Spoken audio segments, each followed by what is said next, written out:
all the games I used to play in my younger, wilder days. The game of clubs and tees had never crossed my mind.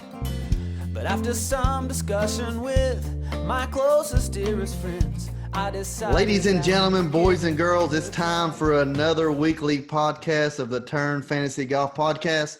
My name is Andrew Putters. I'm here with my partner in crime who just about took a bite out of crime this weekend in the CJ Cup, at Joe Nicely from Rotoballer.com, lead editor, golf editor up there. How you doing, Joe? Other than the near make or the near miss. Oh man, those near misses kill me, man. I sometimes wonder if it's better to just completely miss, so you don't have to come up short. But yeah, man, made a good run in the CJ Cup. Ended up coming in 8th in the Drive the Green, the big GPP with 35,000 people in it. Came in 8th, which is kind of sick because you're kind of out of good money. But it was a really nice week, man. I know several of our listeners had good weeks. Really got a lot of things right last week. One glaring thing wrong, that was Matthew Wolff, unfortunately, who came out and shot 80 on Thursday. But other than that, man, had a really good CJ Cup. Seemed to have a really good handle on that one, and excited to dive into the ZOZO, man. Ready to go. Absolutely, yeah. What was weird to me about the CJ Cup, like you said, we were so excited about seeing Shadow Creek last week, and really, what stood out to me is obviously the golf course is hard because you had guys shooting in the very high 70s that weren't on their game. However, when they were on and they shot low, I couldn't believe how low some of the scores were. What was the low? Do you know what the lowest single round of the week was? It 7 under or was there an 8 under in there? Well, Kokrak shot 8 under yesterday. Oh, he did shoot. That's right. He birdied 18, didn't he? I forgot. So 64, yeah. I believe.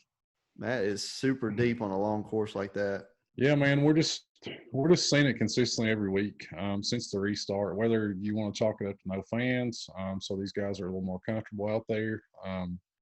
Or kind of the new distance. We're just consistently seeing these guys go lower than we've ever seen them before on any of these courses. So, yeah, man, it was very surprising. But love seeing Shadow Creek. Really cool.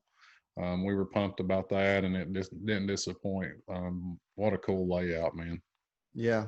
I think the 4 par 5s obviously played a role in that. But, yeah, maybe the COVID is, people are playing more events too, so the fields are stronger. Yeah, that's a good point. So, but so like you said, Kokrak 20 under, held off 2 guys that you talk about Kokrak for probably the last 6 weeks. Another guy you've been talking about, Russell Henley, right up there, and Xander, of course. It seems like every time he tees it up on what we would call a challenging golf course, finishes top 5. Seems like actually he thrives on the longer, harder courses. The easier courses, he just goes out there and just kind of misses on to me. That's what I see anyway, just from looking back at the stat line. The other guy up there, Terrell Hatton, what was weird is I never felt, I think we both just didn't feel comfortable on pulling the trigger on a guy like him on a course like that. Yeah, and especially coming straight over from a big win at the BMW over in Europe. A lot of concerns with him. As far as the jet lag and kind of the hangover from the victory over there. That's a very big tournament in Europe. But yeah, man, he played extremely well. His irons were absolutely on fire. So you feel like that's something he might continue to carry over. So he's a guy we might need to consider this week. Yeah, there were a couple surprises. Wolff playing horrible was a surprise. Hatton playing well was a surprise. A guy we kind of gave a hard time to, Matty Fitzpatrick, played pretty well. I was looking at that today. So, yeah, man, we got a lot of things right, though. Xander, Russell Henley, Kokrak, all guys we touched on here last week. Bubba Watson, the guy we spent a lot of time talking about. Joaquin Neiman. So just several guys that we touched on last week played really well. So we're excited to keep it going. Ready to dive into the ZOZO. Real similar event, small field, no cut. So we'll see if we can't find some more plays for you. That's right. ZOZO Championship. Only second you're playing it. It's kind of one of the new styles of events that they're doing now is that they've taken the Asian tour, the Asian swing as we would call it normally, and they've been trying to integrate that, but with COVID coming along, they've decided to move it to America just for this year. Who knows what's going to happen in the future? Actually, personally, I think we kind of like it because we're seeing these golf courses that we're never going to see on a normal circumstance. But ZOZO Championship, it's going to be played at Sherwood Country Club in Thousand Oaks, California, just barely north of LA. Sherwood is a par 72, 7,000 yards, a little over 7,000 yards. Typical greens run between 12 and 13. Interesting to me, especially you don't see much of this is bent across the board. You're going to see some rye in the rough, but fairways, tees, and greens, bent grass. That is obviously for me, the player. I would love to play on a golf course like that because we just don't see it very much, like you said, we don't really have much to know about this course other than it's kind of an older style course. Designed by Jack Nicklaus. I mean, there's really there's nothing to say other than we know it's 10 miles north of LA and it's a pretty place. That's all I know. I was just telling Joe I attended a wedding there back in 2008, and it's a beautiful place, Sherwood Country Club in Thousand Oaks, California. But other than that, we don't know much. Superintendent's been there a long time, so course is probably perfect. Like I said, we're excited to see a different course. So what we know about it, Joe? Well, like you said, it's a Nicklaus layout. Really interesting thing, I thought there were 5 par 5s and 5 par 3s on this course, which is something that I don't know that we've seen, that I can remember seeing. So that's a really interesting note. Want to give a little bit more weight to par 5 scoring and par 3 scoring, considering that kind of unique little thing. Like a lot of Nicklaus courses, strategic thinking is going to be required.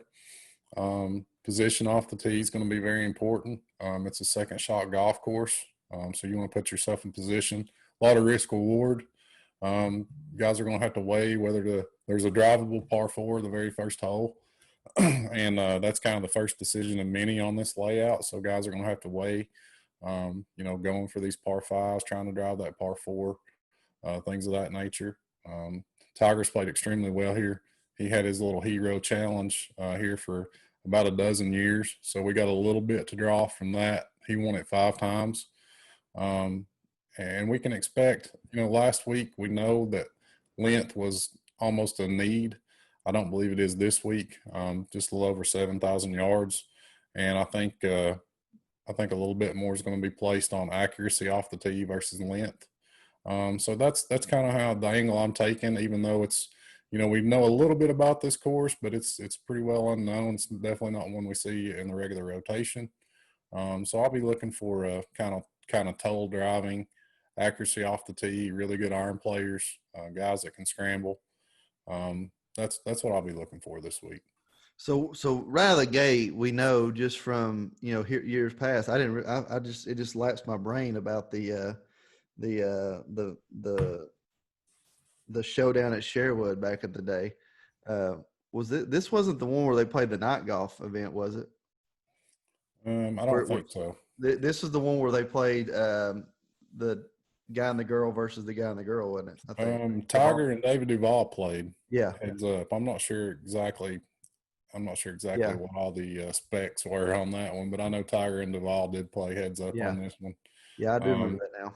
Yeah, I think it's on the 16th. In the 16th fairway, I think there's a big, huge rock in the middle of the fairway, and Duval had to take an unplayable lie because he's behind the rock. But yeah, man, it's an absolutely great course. Just happens to be one that isn't on the regular schedule. But I think a lot of folks are going to be impressed with how this course is going to look and how it's going to play. Absolutely, yes. So we know Tiger's comfortable with it, and probably anybody in the Southern California spectrum or anybody that played college golf in California has probably played here once or twice. You have to put that into consideration right out of the gate.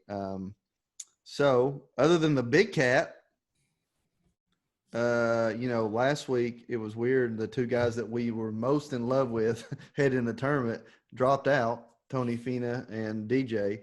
Looks like DJ's still out for this week. Tony's back. Yeah, I'm showing the same thing. I'm seeing DJ is out. Mike Kuchar took his place, and as of right now, Tony's still in. Tony's in. So who do you want to start at the top? You want to start with who you like first? Where you want to go with Yeah, that? let's just start the top. Kind of a surprise up there. First time we've seen Xander Schauffele up there in a while.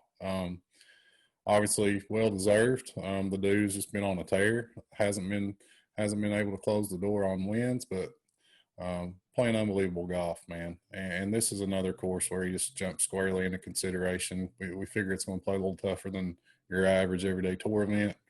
Kind of requires precision, shot making, ball striking, scrambling, all of which Xander's excellent at. So yeah, man, his spot at the top's well deserved. This week's a little tougher for me up at the top. Really like Xander at his price point last week. Even though this is a no-cut event and we can get kind of aggressive at the bottom, this still feels like a pretty steep price to pay. Even though I do like Xander up there. John Rahm, I don't know that this is his type of course, even though he won at Muirfield earlier this year, which is a Jack Nicklaus layout. You can kind of look at Muirfield Village, maybe even a little bit of Heritage, kind of as comp courses this week. So Rahm's an excellent player. He's always in consideration, but I would almost go Xander or down to JT or Rory up at the top. And we got Hatton up there at 10, who this course should be perfect for. He gained a massive amount of strokes on approach last week, coming off a win at the BMW. The only thing I kind of worry about is him running out of steam maybe a little bit.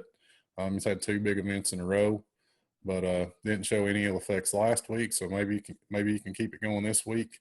The course sets up perfectly for him. But up at the top, you kind of have to lock all those guys. I would maybe put Rahm just maybe a tiny tier below the rest, but Rory's coming around.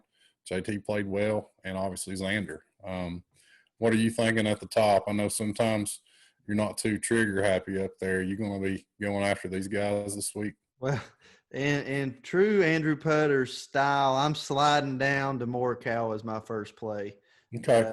Guy that went to school out in California, went up to Berkeley, North California, but and then probably actually sliding down all the way to the UCLA alum Patrick Cantlay, just because I feel the thought that these guys have probably played here. Obviously, Morikawa's starting to maybe, he had the big win, and like most of them we see on the tour, they have a big win, they drop out or drop down, and then as they start coming back up, start playing a little better, then boom, here's another win possibly. I'm not saying that Morikawa's going to win this week, but I'm liking him on this course. We know he can get to any par 5, hits it great, hits it straight, putts good. So yeah, he had a very Morikawa-like ball striking week last week. Gained 5.8 strokes on approach, which looked more like him than we've seen in a while, really since the PGA.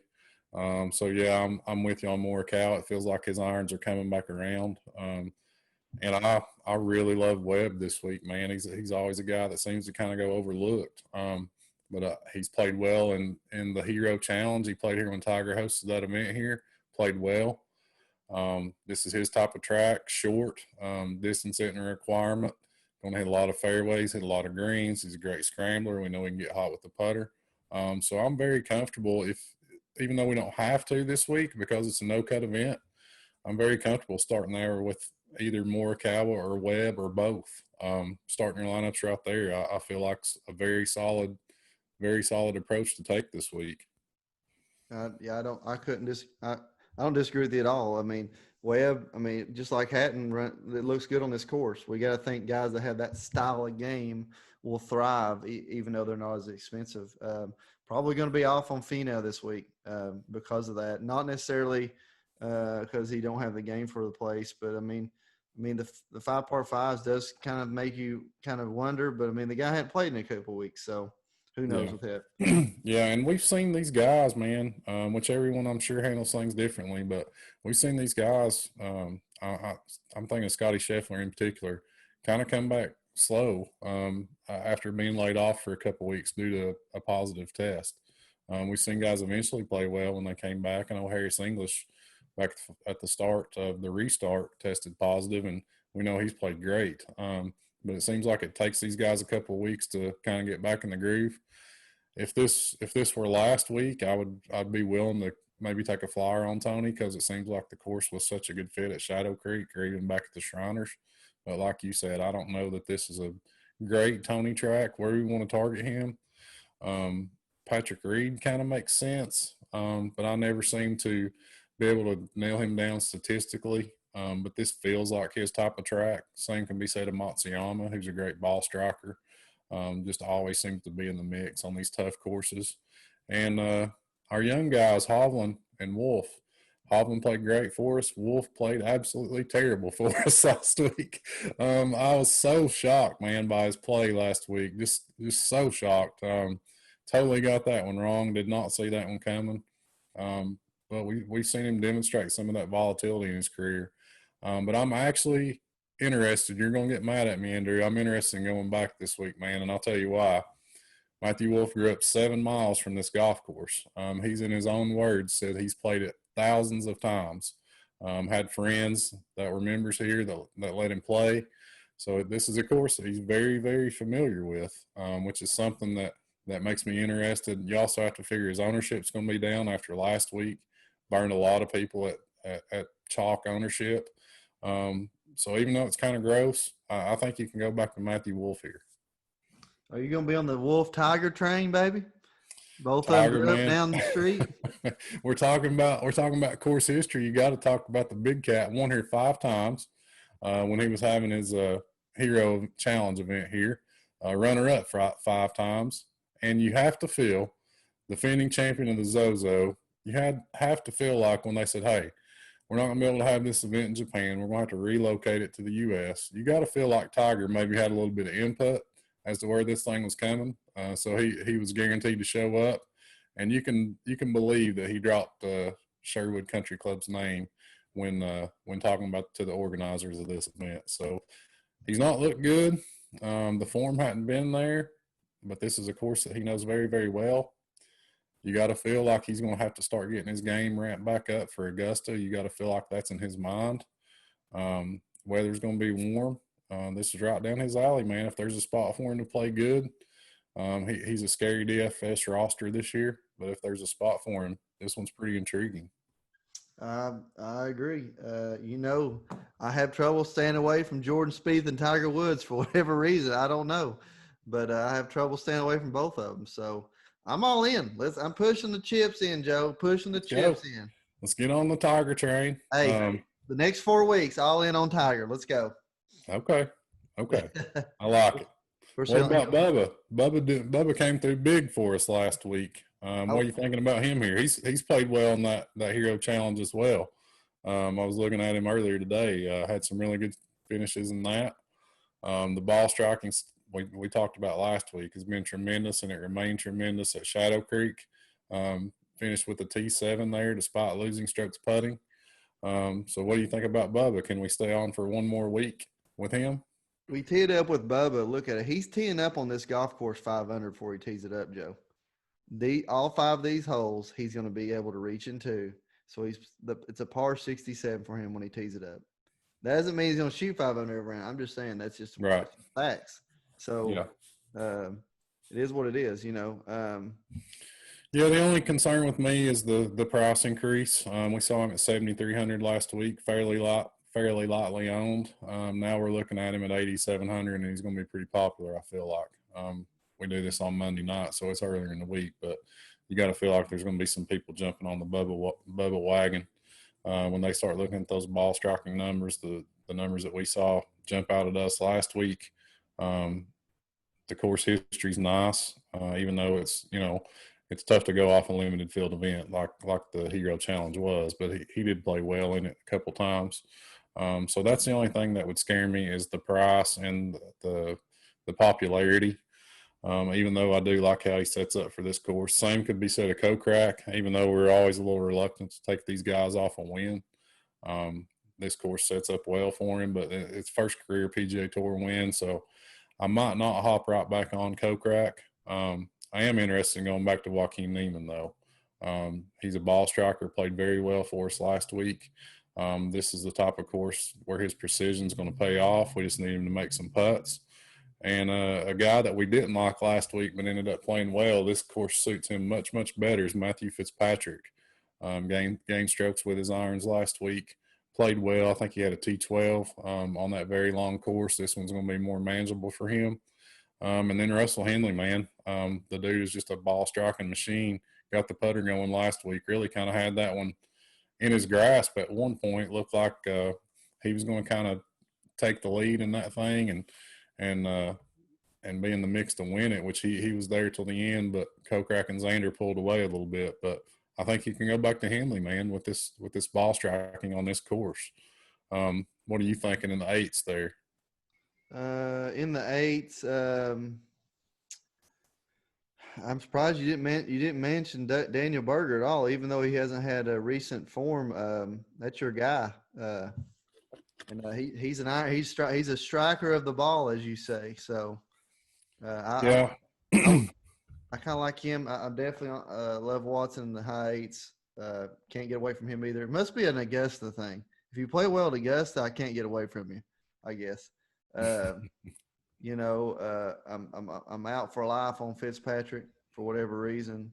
Scotty Scheffler hadn't shown anything. I like your call on Henley. I mean, the guy is like, his approach numbers have been ridiculous over the last 6 months.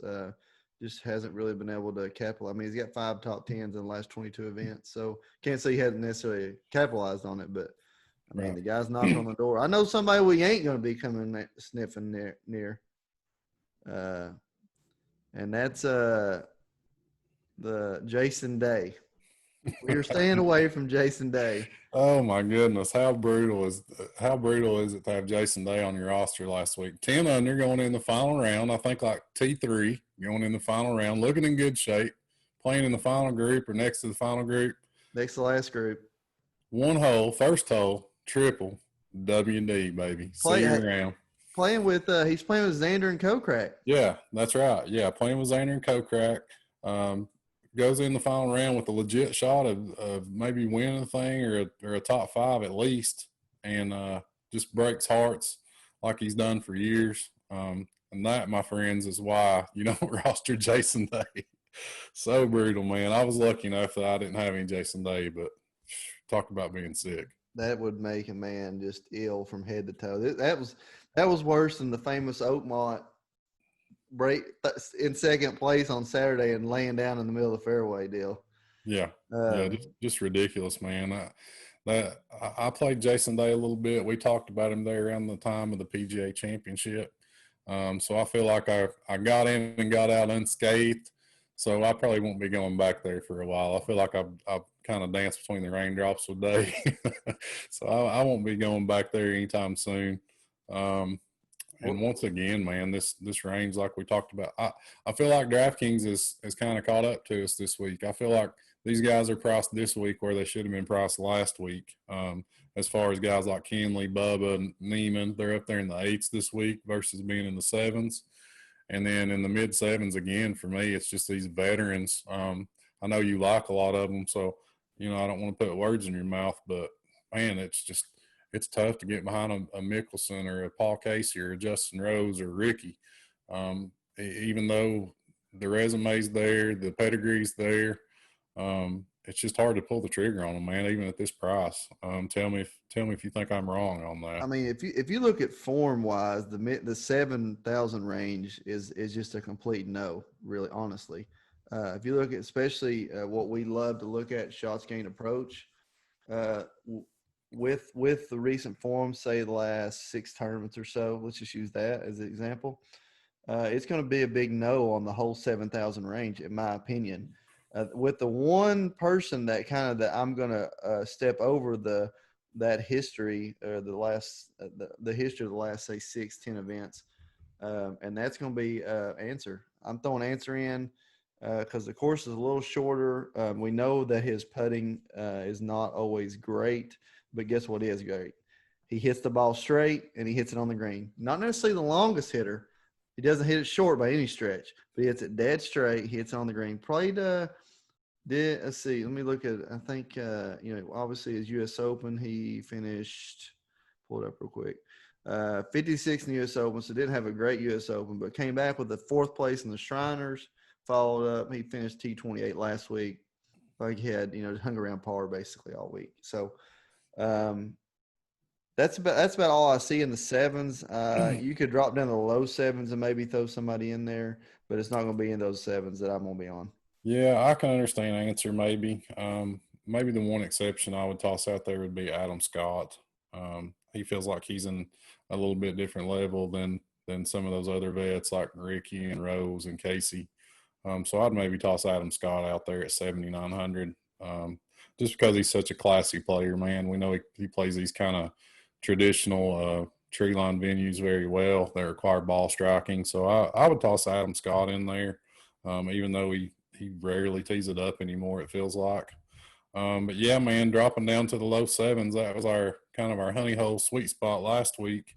And they bumped our guys up, but they kept a couple of these guys right there. Brian Harmon, we talked about. This is a shorter golf course, so you have to feel like he's going to be a little bit more comfortable even than he was last week. Sebastian Munoz continues to play very, very good golf, just sneak in there and knock out solid finishes. And a guy that I was big on last week, Cameron Smith, came through with a strong finish and just had a small price bump up to 7,200. Then you got your boy Ryan Palmer, who's played well.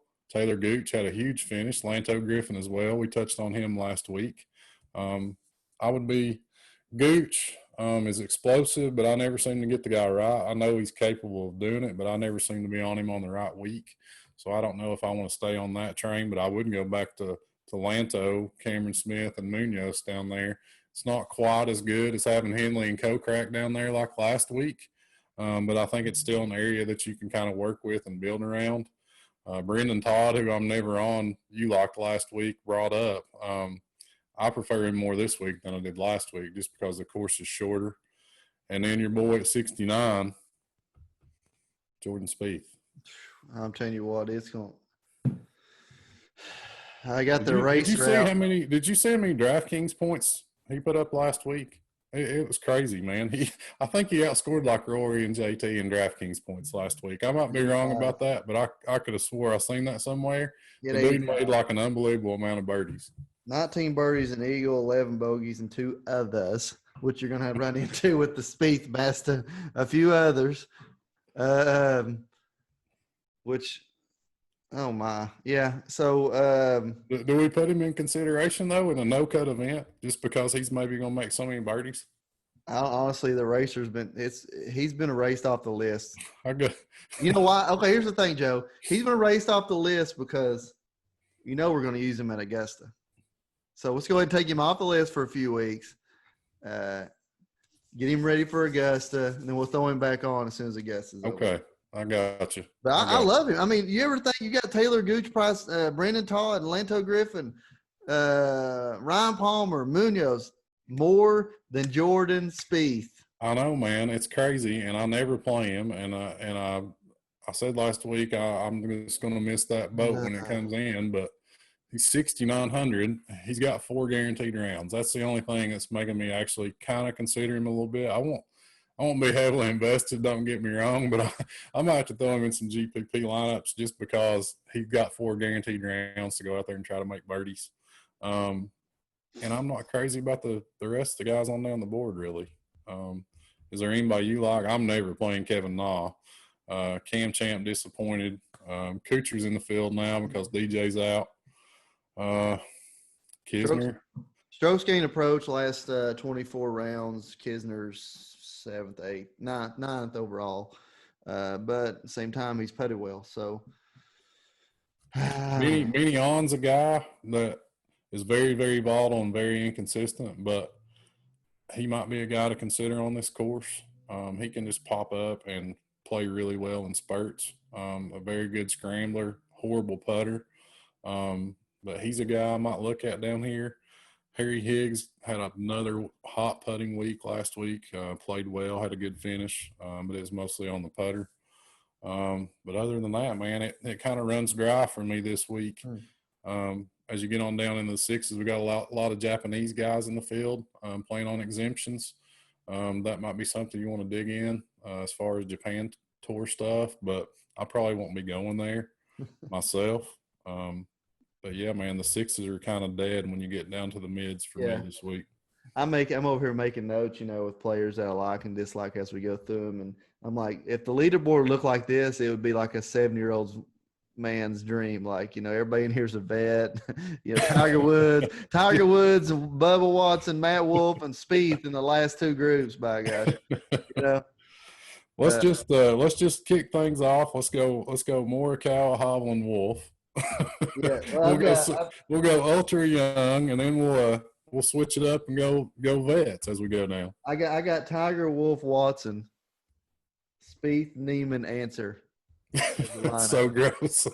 So gross. If they finish, if I get 5, if I get 6 in the top 20 there, you'd be like, what is going on? So I don't know. That is a sick lineup. Circling back to the top, I wouldn't be surprised to see Justin Thomas or Rory McIlroy win this tournament. Would you? Of course not. Justin Thomas basically finishes in the top 10, 60% of the events he plays in. So yeah, and I same don't know that same thing with Xander. Yeah, Xander too, man. It makes you almost want to get at least exposure to one of these guys, and then maybe try to get a 9K guy in there as well. Your favorite, whether it be Morikawa, Webb. Those are definitely my two favorites in the 9s. I do have some interest in Hovland and Wolf, no joke, at the low 9 range. But I almost want to get one of these 10K plus guys in this week, at least one. Yeah, I agree with you. Honestly, I'm throwing him out there again. Bubba Watson is my sickness play of the week. 8,700. I honestly think at that price he's going to be fairly low owned, because there's not much below 7,000 other than maybe the Jordan or the Kisner that anybody's even going to look at. And maybe not even look at Jordan because he's played so bad. Yeah. So, yeah, you might be right. That price tag probably will put a dent in his ownership, even though people's eyes kind of got open to how he's striking the ball last week. So you're probably right. It might even end up being a little bit against the grain to go back to Bubba at that price. I like Neiman up there as well. He's just playing solid. Same can be said for Henley. These are guys that are just ball strikers that we feel good about. The only thing we're concerned about is their putters, which is always kind of a crapshoot. But we know the ball striking is going to be there tee to green, and we know that's going to be required this week. My dark horse guy is that range was so good to me last week. That low 7K range. I'm going back there. I'm going to say Cameron Smith is going to be my dark horse this week. I like that. He's he I said statistically, he's probably the only person in the 7s that actually sticks out. Yeah, I was very surprised that he was still down there, and even the same can be said for Sebastian Munoz, man. If you look back, he ranks top 25 in this field in almost every strokes in category. He's been putting together very solid finishes. The only thing you're worried about is kind of that the wheels are going to come off the wagon at some point, but the ball striking numbers are there for him to continue doing this. And at that price, he's just been frozen in that low 7K range, and the same can be said for Smith. So, yeah, either of those two guys, I feel good going with this week. There you go. Okay, closing us out. What we got going on at Rotoballer this week? Yeah, man, we're taking you through to the Masters. Got some great stuff over there. Spencer's knocking out winners left and right. You can check out his Vegas report. It's one of our premium articles. We played a couple of courses we aren't familiar with. Josh Bennett does a course breakdown every week, so you can get caught up on the tracks. And you can check out my Core 4. Also do a FanDuel article over there and a course history article. Use promo code NICE, N-I-C-E, when you sign up for a premium, and you'll get a nice discount. There you go, folks. Rotoballer.com. We use them. You should too. Tell you what, if you like what you heard, hit a subscribe, like it, share it with all your friends. We just got 4 more weeks, or this week and 3 more weeks. 3 weeks from Thursday is the Masters, folks. So we are excited. We're excited to see Sherwood Country Club this weekend. This is Andrew Putters. That is Joe Nicely. We are signing off. Already hit 3 in the lake. It's gone.